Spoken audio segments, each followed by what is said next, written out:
ദർശൻ പണ്ടേ വെടക്കാണ്. അത് നീയെന്നല്ല, സാക്ഷാൽ ദേവൻ തമ്പുരാൻ നേരിട്ട് വന്നു പറഞ്ഞാൽ പോലും മാറാൻ പോകുന്നില്ല. അതുകൊണ്ട് സമയം മെനകെടുത്താതെ വന്ന വഴിവിട്ടോ? അലറികൊണ്ട് അവൻ പറയുന്നത് കേട്ട് അവൾ കയ്യിലുണ്ടായിരുന്ന ബാഗെടുത്തു മുറ്റത്തേക്കിറങ്ങി. പിറകെ അവനും.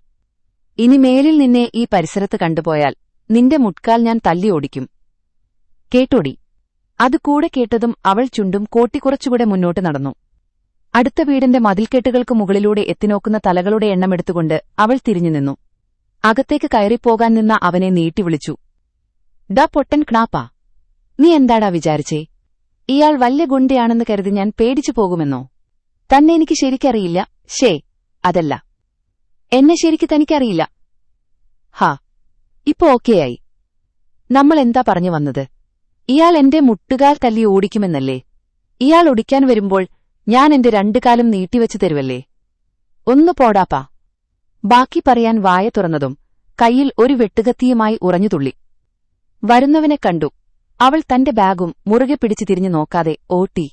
അത് കണ്ടു ദേഷ്യത്തിൽ വെട്ടുകത്തി നിലത്തേക്ക് ഊക്കോടെ വലിച്ചെറിഞ്ഞുകൊണ്ട് അകത്തേക്ക് കയറി വാതിൽ കുട്ടി അടച്ചു. എന്നാലും ആ പെണ്ണിനെ സമ്മതിക്കണം. എന്ത് ധൈര്യത്തിലാ ആ ചെക്കന്റെ അടുത്തേക്ക് കയറിപ്പോയത്? എപ്പോഴും കള്ളും കഞ്ചാവുമായി നടക്കുന്ന അവന്റെയൊക്കെ മുന്നിൽപ്പെട്ടുപോയാൽ ഉള്ള കാര്യം. അത് കഴിഞ്ഞ ദിവസവും ഇങ്ങോട്ട് വരുന്നത് കണ്ടല്ലോ. പറഞ്ഞിട്ട് കാര്യമില്ല. ഇന്നത്തെ പെൺപിള്ളേർക്ക് ഇങ്ങനെയുള്ളവന്മാരെയാണല്ലോ പിടിക്കുക. അവന്റെ കൊച്ചെങ്ങാനും വയറ്റിലുണ്ടാകും. വീട്ടുകാർ ഇറക്കിവിട്ടപ്പോൾ കൂടെ കൂട്ടണമെന്ന് പറഞ്ഞു വന്നതായിരിക്കും. അപ്പൊ പിന്നെ ആ പെണ്ണിനെ പറഞ്ഞിട്ടും കാര്യമില്ല. ഇത്രയും നാളും അടിയും കുത്തും വെട്ടും കള്ളും കഞ്ചാവും ഒക്കെ ഉണ്ടായിരുന്നുള്ളൂ. ഇപ്പൊ പെണ്ണ് പീറ്റിയൂടെ തുടങ്ങി. വല്യ അതിശയമൊന്നും വേണ്ട.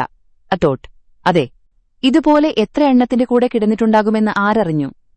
മതിലുകൾക്കപ്പുറത്തു നിന്നും പരിഹാസവും പുച്ഛവും നിറഞ്ഞു തുളുമ്പുന്ന വാക്കുകൾ പുറത്തേക്ക് വന്നുകൊണ്ടേയിരുന്നു.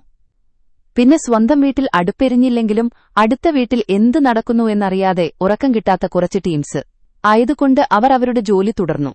അല്പസമയം കഴിഞ്ഞതും അവൻ വാതിൽ തുറന്നു പുറത്തേക്കിറങ്ങി വരുന്നത് കണ്ട് മതിലുകൾക്ക് മുകളിൽ പൊങ്ങിയ തലകളൊക്കെ താഴാൻ തുടങ്ങി.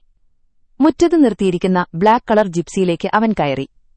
വണ്ടി മുന്നോട്ടു എടുക്കുമ്പോഴും അവന്റെ മനസ്സ് കലുഷിതമായിരുന്നു. കഥയുടെ ബാക്കി അക്ഷരതാളുകൾ ആപ്പിൽ ലഭ്യമാണ്.